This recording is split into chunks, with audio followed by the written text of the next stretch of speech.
different technical terms and different techniques, and that is very confusing. Because I'm teaching you the Mahasi method according to the tradition, very strictly, the way we learned it in Burma. Okay? If you learn from a Westerner, it's totally different.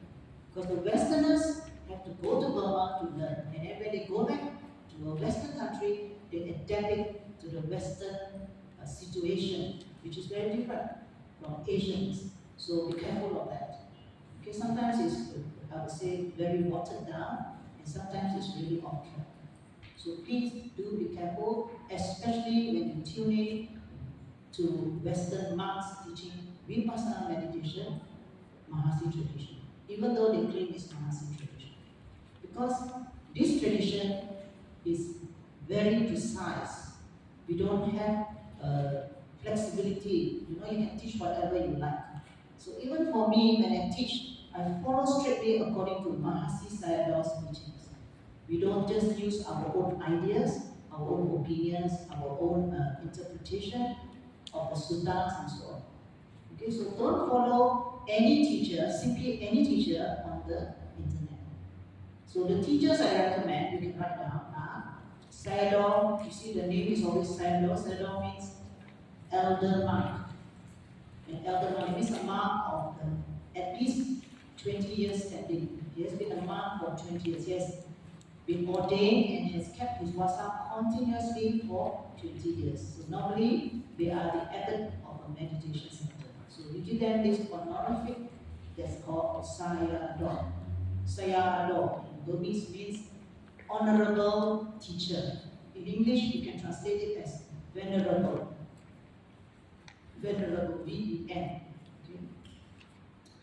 Sayadaw U Silananda. U is Mr. in Burmese. If you call somebody U, like one of the helpers here, his name is Koko. You call him U Koko. U means Mr. Like you are Mr. Ku, so you are U Ku. So U means Mr. It's capital U, not double O. So Sayadaw U Silananda. That is his personal Burmese name. So you can tune in to Sayadaw Silananda's Dharma talks anytime on YouTube. Most of his talks are very good, and I highly recommend his talks to you all. Another monk is Vipassanna. This is a Western monk, but he was ordained by Mahasi Sayadaw himself a long time ago when Mahasi Sayadaw went to Europe, went to UK actually. So he was ordained by Mahasi Sayadaw, and he has kept alive this teaching of Mahasi Sayadaw. He's protecting Mahasi Sayadaw's teaching also. He's the only Western monk that I recommend on YouTube. Vipassanna, P-E-S-A-L-A. So he has an organization, I think it's called AIMWell, AIMWELL.org.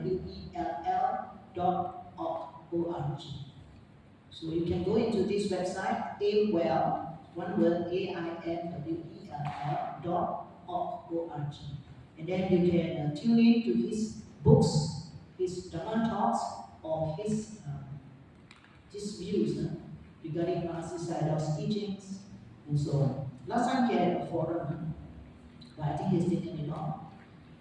There's another monk by the name of, if you want more general Dharma, not so much to do with Vipassana meditation, but this monk is also promoting Vipassana meditation. He learned the Burmese tradition.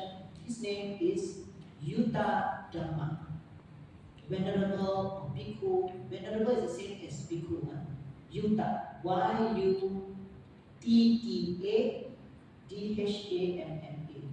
Venerable or Bhikkhu Yuta Dhamma. Now this monk, I think he's a Dutch. I'm not very sure, I can't remember. Canadian, sorry, I think he's a Canadian. So he didn't actually go to Burma, he went to Thailand. But he learned the Mahasi method in Thailand. And then after that he went to Sri Lanka, he practiced a bit, and then he's now back in Canada. So you can listen to his general Dharma talks on, I think it's called Monk TV. He also runs this program, it's called Monk TV or something like that. He goes on TV, and he answers the questions from people all over the world regarding Dhamma, topics, Dharma terms. And I think his opinion is very good. His suggestions, his interpretation of the Dharma is quite good for general Dharma, not so much for Vipassanna meditation. Of course, the most highly recommended one will be Mahasi Sayadaw. When you go on internet, you can just Google Mahasi Sayadaw on YouTube. You will see a lot of links to Mahasi Sayadaw's teachings. Some of them put in by me also through my friends. So there are 2 books that I produced is also on the link. So I can't give you the link now because I didn't bother taking it down. So there were 2 books that I did, printed in Malaysia, and then uploaded these 2 books onto YouTube. Of course, there are also Dharma talks by my teacher, my very own teacher, the one I learned from, Sayadaw U Pandita. So his name is Sayadaw U Pandita, Pandita. Today I sent all of you on the group, FOW group, an article by my teacher. You can see the name there.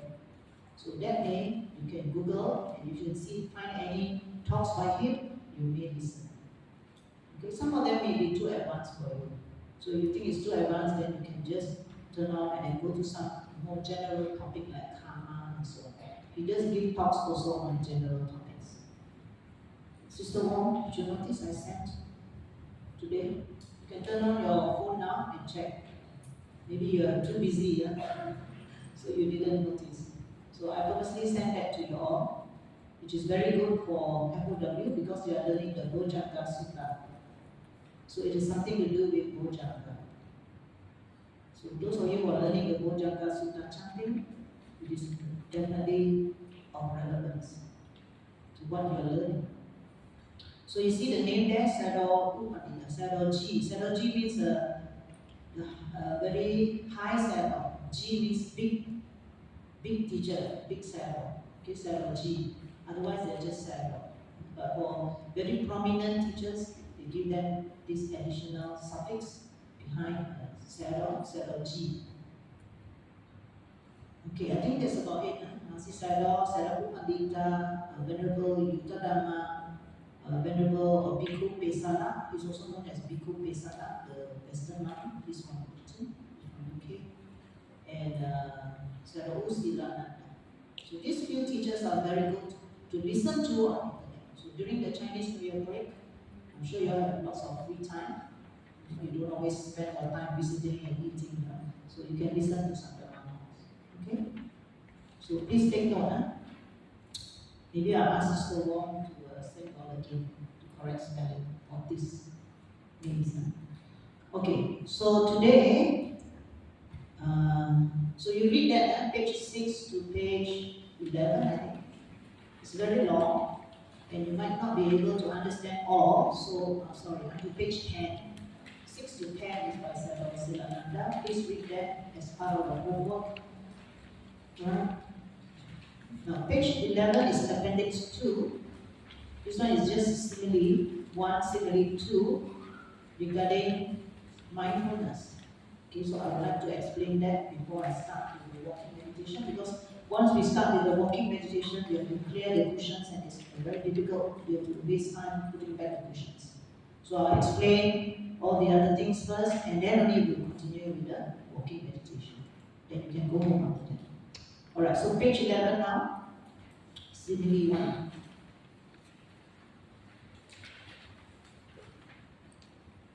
Now, many people ask, what is mindfulness? So in the scriptures, we have this very beautiful simile, just to illustrate to you the meaning of mindfulness. We must not confuse it with concentration. Many a time when we teach Vipassana meditation, people get confused between these 2 terms, concentration and mindfulness. So if you are not clear about the meaning of mindfulness, you will be developing wrong concentration, okay, or concentration without mindfulness. Okay, either one of these. If you are developing wrong concentration, it's not so good, right? It can lead you on the wrong path, and you start having visions, you start doing funny things. You can go crazy also. Okay, now the other one is developing concentration without mindfulness. Now this one is not part of the Noble Eightfold Path. So you are not treading on the Noble Eightfold Path if you are merely developing concentration without mindfulness. So this could refer to concentrating on concepts only. Like for example, rising, falling. And then you start chanting rising, falling. But you're not looking at the abdomen rising, falling. So this is concentration on concept, not on the reality of the movement of your abdomen, not on the sensation, the touch sensation, not on any ultimate reality. So this is not a proper Vipassanna object. I'll explain this, I think, in the second lesson. So we must be very careful when we talk about mindfulness and concentration. So that is why we do not encourage yogis or meditators to report using these two terms. So when you report to me during the interviews at the retreat, or even now in the group interview, you should not mention things like, my concentration is very good. Okay, you must not use this word concentration. You must not use the word mindfulness also. Because for people who are very new, they cannot differentiate between what is mindfulness and what is concentration. And because of this, we find that they are developing their practice in the wrong way. Instead of developing mindfulness, they are just developing concentration, which is not the main objective of Vipassana practice. Concentration is a word that you always come across in your daily life, even before you learn meditation, right? But mindfulness is something very new to most people. Have you ever heard of this word mindfulness before you started practicing Vipassana? No, isn't it? So you don't know what is mindfulness. But to the general public in Burma, they know this word. It's in the Burmese everyday language. The Dithaba. The Dithaba means be mindful. For example, I'll just give you one example. If a parent knows that his son is going away to study, going a long distance to further his studies, like travel abroad, or maybe from underling is going to Yangon to study, and normally as Burmese, they pay respect to their parents before they go on a long journey, before they depart on a trip and so on. So when they pay respect, then the parents will always tell them, Tadi Thaba. It's just like Chinese, when we say Xiu Sim in Hokkien, something like that. So what do we mean by that? So I think in the Chinese context, it has a slightly different connotation. But in the Burmese context, it is very precise. It means be mindful. So to the Burmese people, it's very easy to understand what is mindfulness and how and whether they are developing mindfulness or not. They know very well. Because I discussed this with my Burmese friends when I was in Burma. So to them, it's nothing new. They have been using this word every day of their lives, most of the time, and since they were young, until they are old. But for Malaysians and foreigners, Westerners, it is something very different. And when we are doing the practice, we find that we are more interested in developing concentration rather than mindfulness, because we don't know what is mindfulness. So we may think that our practice is not good because we didn't get concentration, right? So the objective of most people who are not Burmese, non-Burmese practitioners, is they want their mind to be concentrated, which is wrong. We don't want to be concentrated. We want mindfulness. Do you get it? It's very different. So just to point out the difference, I've given this simile, which is taken from the scriptures. It depicts a man. Imagine a man carrying a bowl, brimming with oil on his head. So you're carrying a bowl, like a mixing bowl. And this bowl is full of oil. And the oil is so full that it is brimming. Brimming means it reaches up to the brim of the bowl. So when you are carrying this bowl of oil, in order not to let the oil spill, you must be very careful, right? You have to walk very carefully. You must watch where you are going. You cannot afford to trip on something and drop the bowl or fall down. Definitely. So, in what manner will you walk? Are you going to walk very fast? Of course not, right? You're going to walk very carefully. You're going to tread very carefully. So you have to be very careful. You're holding the bowl with 2 hands and you are walking. Now, it's not just walking anywhere in this situation. You are walking through a crowd. Okay, let's say you are the man, and then you are walking with this bowl full of oil. You are walking through a crowd, and this crowd is watching a girl, a beautiful girl singing and dancing. So you are walking in between the girl who is singing and dancing and the crowd on one side. You are walking through this crowd. So you can imagine there's a crowd that is maybe clapping, applauding this girl who is dancing and singing, making a lot of noise, a very rowdy crowd, and then this girl who is trying to entertain the audience, and you are walking through this crowd. So that is the situation. And that's not all. You are being followed by another man who is carrying a sword, drawn sword. And he's ready to chop off your head if one drop of oil were to spill. So of course you value your life, right? So you're going to walk very, very carefully. Because if you were to spill the oil, that's it, it's going to chop off your head. So you're not going to be very relaxed, right? You're going to be a little tense because you know that you're going to be walking on this path and then there's so much distraction going on and you might spill. So you have to be really careful with your manner of walking. So that is one simile.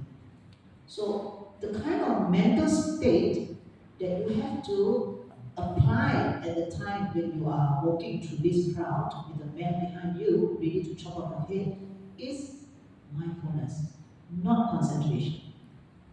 Okay, but of course you also have to concentrate, right? To a certain extent, you have to concentrate on where you are going. You cannot be hesitant, you cannot be restless. So you need to concentrate to a certain extent. But what is more important here is mindfulness. So can you get the difference now? The mindfulness is different from concentration. He has to apply his full attention to each step and movement without allowing the commotion around the girl to distract him. The careful behavior of the man carrying the oil exemplifies the circumspect behavior of a yogi practitioner, well established in present moment awareness of the body. You have to be very aware of how you put down your foot, how you leave your foot, where you're going to put your foot. Correct? If there's an unlevel, a place that is not level, you're not going to step on it, right? You're going to make sure you step on only the level parts of the ground in front of you. So this is when you have to apply mindfulness. The image of carrying an object on the head in particular points to the balance and centeredness that accompany bodily activities carried out with sati. Now, sati is a Pali word that means mindfulness. Please learn this word because it's so important. It's the objective of your practice.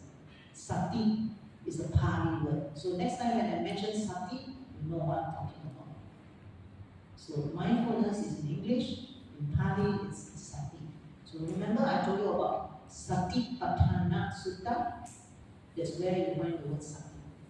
Satipatthana, the establishment of mindfulness practice. The sermon the Buddha gave on the establishment of mindfulness, sati. Another important aspect of this simile is that it relates sustained awareness of the body's activities to sense restraint. Now, suppose this man is caught up by the commotion. He'll be looking at a crowd, right? Or he'll be looking at a beautiful girl, because everybody is looking at her. You know, when there's a group of people and everybody is looking in one direction, you will also tend to look in the same direction. This is called what? Group behavior. Okay, when the group is doing something, even though you don't know what they are doing, you tend to follow what they are doing. It's the effect of group behavior.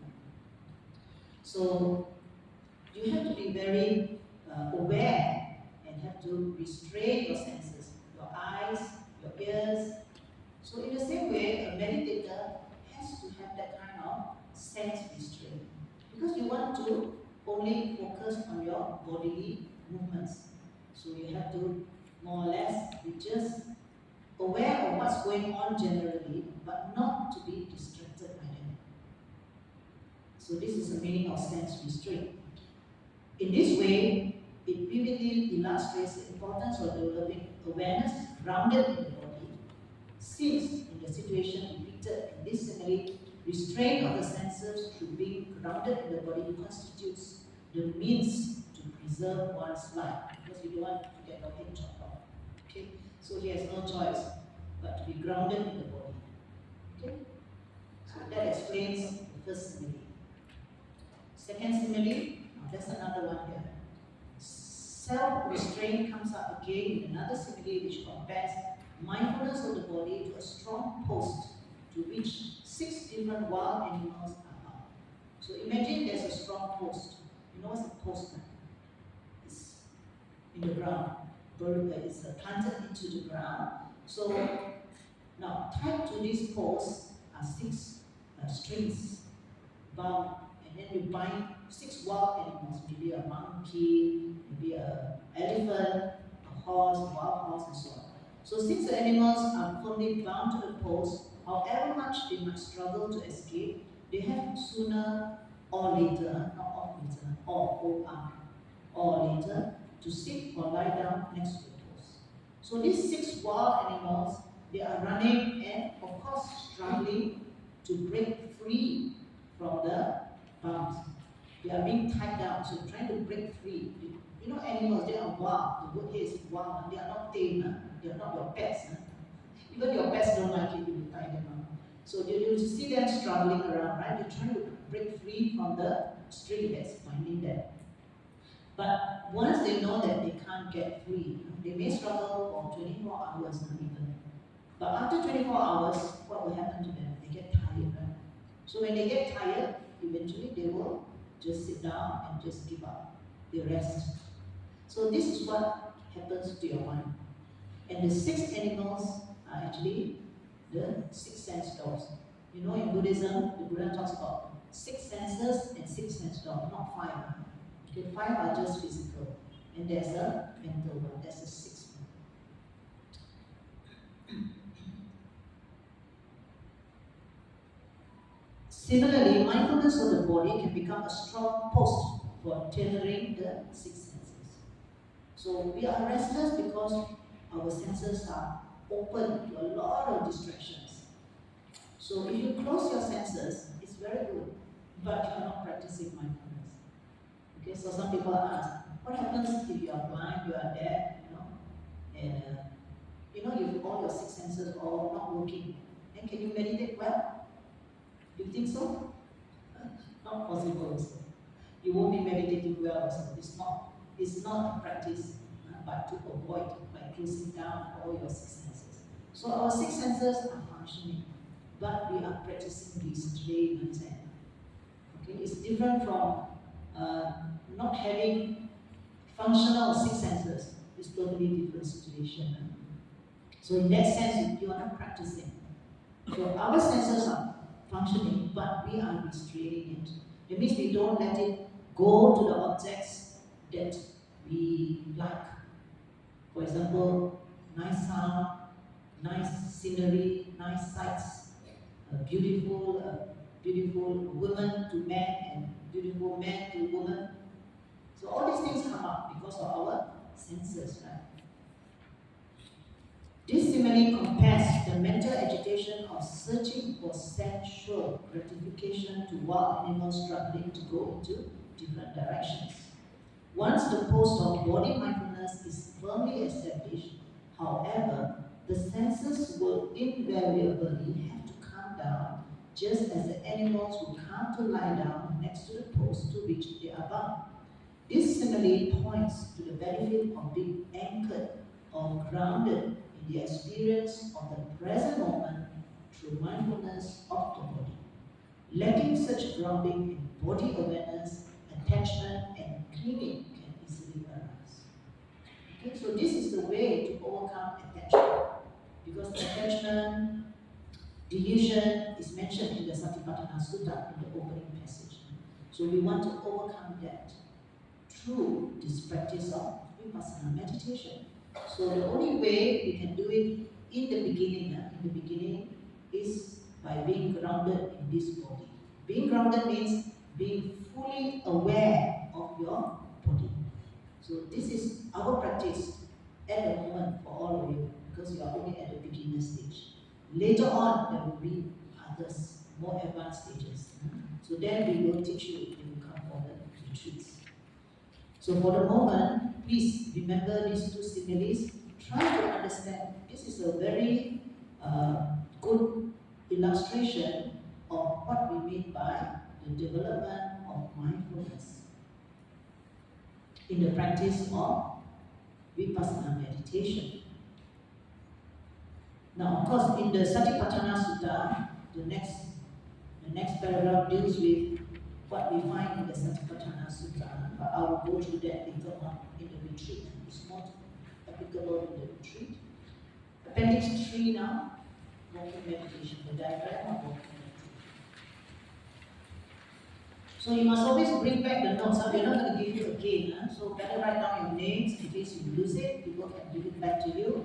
We are not going to give you a second copy, and no soft copy will be given out at all, because it's copyrighted by myself. So you should not be receiving any soft copies. That's why if you cannot attend my classes, you have to let us know so that we can keep the hard copies for you. We do not allow soft copies to be given out. So if you lose yours, you have to let us know also. So please write down your names on your own copy. The best thing is to keep it together in a folder, and you must bring it during the retreat. So put it all in the folder and bring the folder when you come for the retreat, because I will be referring to certain parts which are more applicable during the retreat, not in the course. But for the sake of making them more concise in a note form, they are put together. Okay? So look at the diagram. Last week I taught you all one phase. You can say one stage or one phase. Some monks or teachers, they like to say stages. But to me, stages is not so correct. I prefer the word phase. So the one phase step, step, step, step. And then you learn 2 phases today. You will be learning 2 phases today, and then 3 phases if we have time. I'm not sure whether we have time. Okay? Then you can see there's 4 phases even, 5 phases, and 6 phases. So this one you can do during the retreats. And when you're more advanced, even when you come for the first retreat, you will probably be just doing the first 3. You will not be doing 4, 5, 6 phases. The 4, 5, 6 phases will only be practiced or will only bring benefit to those who are more advanced in the practice, like those who have been practicing probably for 1 month or 2 months, and they have been practicing for many years. They are more advanced. And they can walk very, very slowly, super, super slow. So slow you can't imagine how they can maintain their balance. It's because of the practice, the benefits of the practice, especially samadhi, concentration, and mindfulness. But in daily life, it's impossible for you to try to do 4 phases, 5 phases, or 6 phases. So for you, in your practice at home, the most practical one is 1 phase or 2 phases, the most. So everyday practice just 1 and 2, the first 2. Can you see the first 2 here? So you just practice the first 2 in everyday practice. If you are doing it for 1 hour, remember, you can write next to the diagram. If you are practicing 1 hour walking, we divide the 1 hour into 20 minutes. 3 20 minutes. Then you get 60 minutes, right? So 1 phase, 20 minutes, 2 phases, 20 minutes, and 3 phases, 20 minutes. Now that's when you are practicing in a retreat situation. Because in a retreat, I told you, we have 1 hour walking, 1 hour sitting, right? So in that 1 hour walking, you split that into 3 parts. Each part has 20 minutes. 1 phase, 2 phases, and 3 phases. That's for the retreat. Right now, you're not in a retreat, you're practicing at home. So I think for you, this week onwards, you'll be practicing 35 minutes, correct? Add 5 minutes, so 35 minutes. You can try 40 minutes. For those of you who are not totally new, not absolutely new, okay, you may be just reviewing. Some of you have attended retreats. So you can try 40 minutes or 1 hour. But for the majority who are very new, have just started learning this course, you should be trying 35 minutes. So if you're doing 35 minutes sitting, then you should be doing 35 minutes walking. So how do you split that? I would suggest you split it into 15 minutes brisk walking. There's one phase. Now one phase also sometimes we call it brisk walking. Okay? So 15 minutes to 20 minutes, up to you. You can do 15 minutes or 20 minutes, one phase. And then followed by another 15 minutes of 2 phases, or 20 minutes of 2 phases. If you're doing 15 minutes, one phase, then you do 20 minutes of 2 phases. Okay? And then only you sit down for 35 minutes. So you have to spend how long in your practice? Total, summing up your walking and sitting practice. 35 plus 35. How long would that be? 1 hour and 10 minutes. Correct? So please plan to do 1 hour 10 minutes. And you should not walk and then go do something else, wash your car, cook, and then come back and do the other 35 minutes. Okay? You should do it all together in one stretch. Then it will be very beneficial. You will realize the benefit of doing the walking before the sitting. It is certainly very different from just doing sitting, like what you've been doing in the first week, first and second week. Okay? I would like to also hear from you when I come back after Chinese New Year regarding the difference. If you can compare your practice before in the first, second week compared to the third and fourth week. And hopefully during Chinese New Year, if possible, you can put in regular practice too, despite the festive mood. Okay? Well, it's all up to you. If you have the determination, you should be able to do it. All depends on how much you want to benefit from the practice. Okay, so with all that said and done, let us now start with the demonstration of the walking. Turn to page, I think it's page 4. It was given up last week. Page 4. Okay, I think all male and female yogis will stay here first. While I demonstrate, and then after that, we will split up. Men yogis will go to the other hall. Chief, is it possible to? So please, male participants go to the other hall and ask it, and then the female ones will stay. Okay, can I have Sister Cindy, Sister Tripon, one side, Cindy, one side, Tripon. They are going to be the model, that's why I don't have to do it. Now last week, Sister Cindy showed walking meditation, the one phase, but I think her hands were a bit stiff. So Cindy, don't have to be so stiff with your hands. You should swing your arms a bit. It's not very natural to walk with your hands like that. Okay? So since I've already shown that, I'm going to show you only, because we don't have time, right? I'll show you only the 2 phases. So please watch. You can stand up if you're being blocked by someone. Please stand up, stand at the side so you don't block other people behind you. Okay, Sister Cindy, turn to face me, further away, because you're going to walk. So give yourself some space.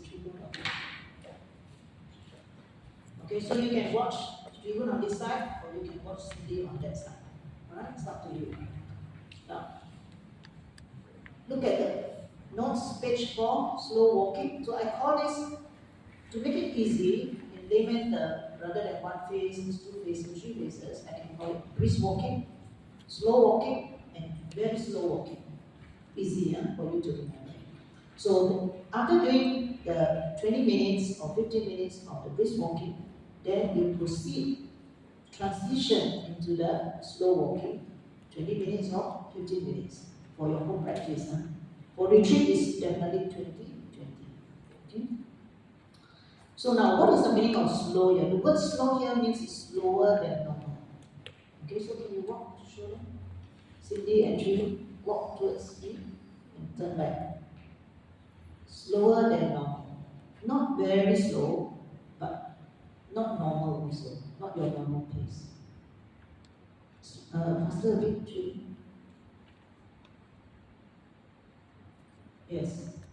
Can you watch? And then when you're going to turn, you must be mindful of the intention to stop first, and then the intention of putting your feet together, and then you have to turn in a very special way, not like in the first place. So you can watch how they are turning. So turn first 60 degrees, turn with the legs, and then note the body turning. And then after that, another 60 degrees, slowly. And then note your body turning like a pillar. And then the last 60 degrees. And then put your feet together. Before that, you should be noting the body turning. And then do your standing first. Standing, standing, standing. Before you resume walking in the opposite direction. Okay, we can start walking.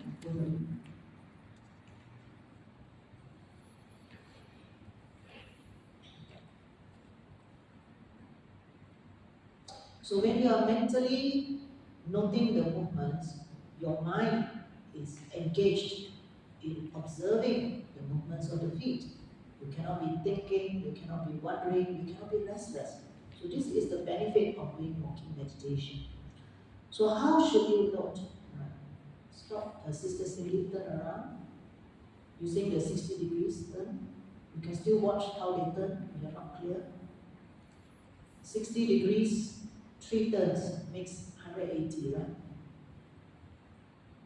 But you don't have to be really precise about the 60 degrees, understand? Just agak-agak. Estimate. At the same time, you must maintain your balance while you turn. That's important. Alright? Okay. So how should you note? Now, if you remember, in the one phase, we note step, step, step, step, correct? Or right step, left step. But I advise you not to use right and left, because sometimes you are putting down your right and you are saying left. Okay, then it's a bit distracting, so you can just say step. Every time you step on the ground, step on the floor, you know step, step, step. Now for this one, it's slightly different. So you have to know lifting. When your foot is lifting, you should not lifting and then stepping. Or instead of using the word stepping, we prefer you to use another word, lifting, dropping. Okay, so it goes like that, like an inverted V, lifting, dropping. So only 2 distinct movements. Okay, can you watch them, please?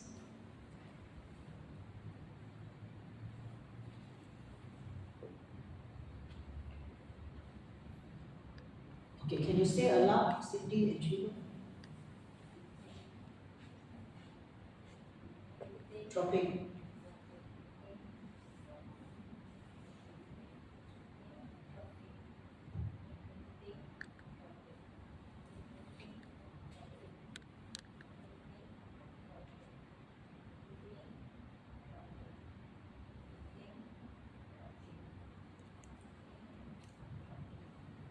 Okay, note that the body posture is upright. You should not be looking down at your toes. You should not bend at the neck.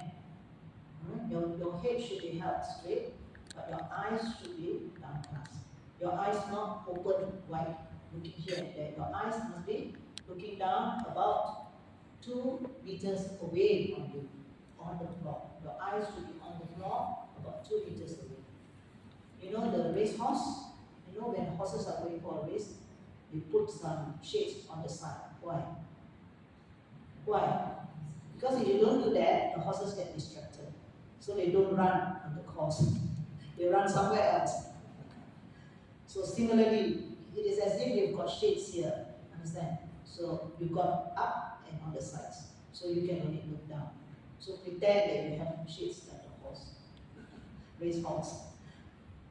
Do you all get the idea? Okay, any questions so far? I haven't touched on the turning much yet. Just the lifting and dropping.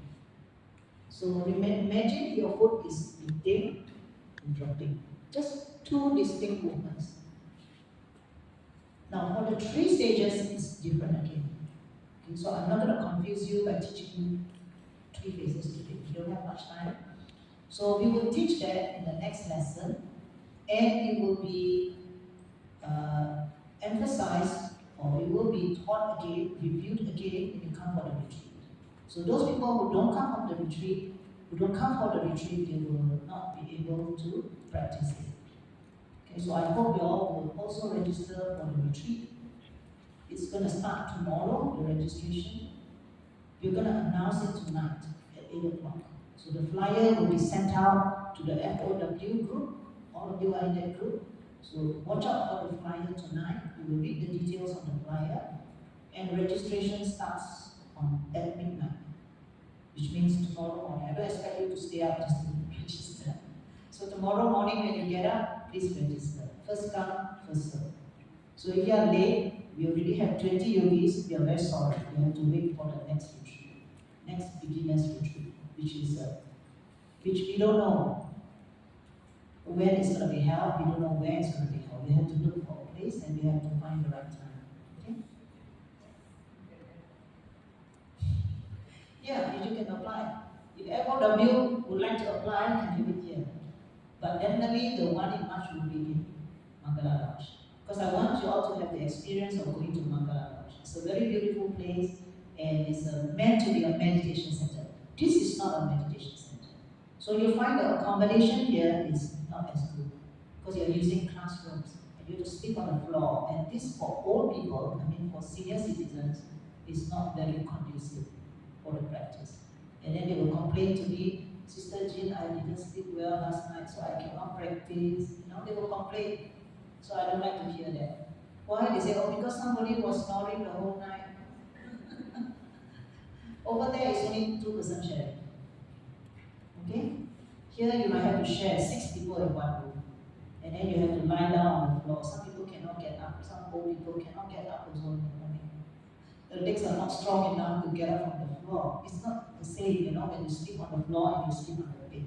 So out of consideration for the elderly people in this group, it is very important for you to have proper accommodation when you're doing the retreat, so that you don't complain and you don't give excuses to yourself, okay, or to me. All right. Okay. Thank you, Sister Cindy. Sister Chihun, can you stay for a while? Sister Chihun, please come forward. Okay. Can you show them the turning again? Now, I want you all to observe the turning. Very important. So before you get to the end of the lap, you must have this intention. Because I told you to mark your path, right? So when you're approaching the end of the path, you should know already that you're going to stop. So then you must not intending to stop. You know you're going to stop. That means you must acknowledge that. Okay? You're not going to exceed that mark. So it can be a wall, it can be a cupboard, for example, in your house. So you're not going to bang into it, right? Definitely you will know. There's this consciousness that tells you that you're getting prepared to stop. So then, intending to stop. And then you stop. So when you stop, the 2 feet must be together. Now, it doesn't mean it must be touching. No need to touch. Okay, you can have a gap in between the 2 feet so that you are more balanced. Then after that, you have to note intending to turn. Now you are prepared to turn. Otherwise, you can note standing. When you note standing, you are not going to turn yet, right? So you keep noting standing, you won't turn. So when you want to turn, there's intention to turn, right? It's the mind that gives the instruction to turn. If the mind doesn't have this consciousness wanting to turn, you won't turn. You'll be standing forever, correct? So you must be aware, intending to turn, just before you turn, and then you turn. But when you are turning, you should not the foot. So you put your foot. You can swivel on the heel, or you can just bring your foot up a little bit, and then you turn. Okay, Sriho, can you show them? 60 degrees. then the body is turning. Then you must note the body turning. And then stop. So now the 2 feet are together. So first, foot turning, then body turning, then the other foot put together. Alright? Then now, another 60 degrees. So you repeat the process. 60 degrees, body turning, not the body turning, then together.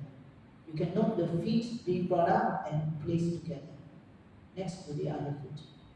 Okay, next one, another 60 degrees, turning the foot, turning the body like a pillar, and then putting down the other, lifting and putting down the other. And then standing, standing, standing. And then you start again. Intention to begin walking, and then note. Lifting, dropping. Yes, 3, 1, continue. Lifting, dropping. Lifting, lifting, dropping. Okay, are you all clear now? Any questions? Yes. Yes, yes. I think I mentioned that it can be right or left, is up to you. But try to stick to one direction. If you always turn to the right, then turn to the right. Unless you don't like the person standing next to you. Yes, for this 20-minute slow, set 2 phases. 2 phases. Step, step, step. Okay? Confused already? Only teaching you all 2 types. Last week, 1 phase. This week, 2 phases. So I think I will teach the 3 phases until the next lesson. Now, how high should you lift the foot? Nobody asked this question. Trihun, can you show very high ones, very unnatural ones? This is unnatural. Okay? So don't do that. We are not doing Tai Chi or Qigong here. That one you can do in your Tai Chi Qigong class or whatever class you are having, or dancing, but not meditation. So how high is too high? If you exceed, I think, 5 inches, yeah, 5 inches, 6 inches, 6 inches maybe, okay? 5 inches is still acceptable. 5 inches from the ground, something like that, it's still acceptable. So your foot lifts, and then lifting, like this is fine, and then dropping. You don't need to be like this, and then drop. Okay? Why? Why? Can you tell me why we don't encourage you to do that? You are wasting energy, number 1. When you walk 1 hour, you will feel very tired, and then you sit down, you go to sleep because of too much energy expended away. So when you sit down, suddenly you will sleep. Okay, number 2, why? You will feel very tense in your calf muscle because I want you to be doing that. He said you will stop to do that. Lift up and then go down very high. So he was doing his walking in a very unnatural way. It's not your natural way of walking. And then when he's doing that, he has to hold, because it's supposed to be slow, you see. So you hold the feet there. His foot is held there in mid-air. So when you're holding your foot there, 1 foot on the ground and 1 foot in mid-air, your calf muscle on the foot in mid-air is going to be very tense. So at the end of the walking, you say, Sister Gin, my leg very painful after doing 1 hour walking. Why painful? Because he was doing such a high walking, doing all this very high walking. And he told me that he was taught to do that. When he attended a retreat here in SUP, 10 days retreat. So when he came to Mangala Lodge, he had so much problems, the pain in his leg, in his calf muscles, started to ache at night that he couldn't even sleep. Because he was doing like 5 hours of walking that way. Okay? So don't do that. It is not necessary to lift your foot up so high. Just do it in a natural way, like we saw Sister Cindy and Sister Tribun doing the walking. Alright? Okay, any other question please before we ask this go and practice? Yes. While we're walking, when we have the intention to stop, do we stop walking or we still? Sorry? When in our mind when we say we want to stop, intention to stop, do we stop walking? Or you like stop stationary and then you repeat the intention, then you continue? No. It should be automatic. Automatic in the sense that it comes by itself. You must not say intention to stop, and then you walk 3 more steps and then stop. It's not like that. So what I mean is, you know you're going to stop, right? So intention to stop. Sometimes you just know, and it's only 1 step away. It's fine. So no need to know the intention, No you need. just No need. Okay? Especially if you're doing it very fast. We can note the intention when you're doing it very slowly. That's the later phase. Okay?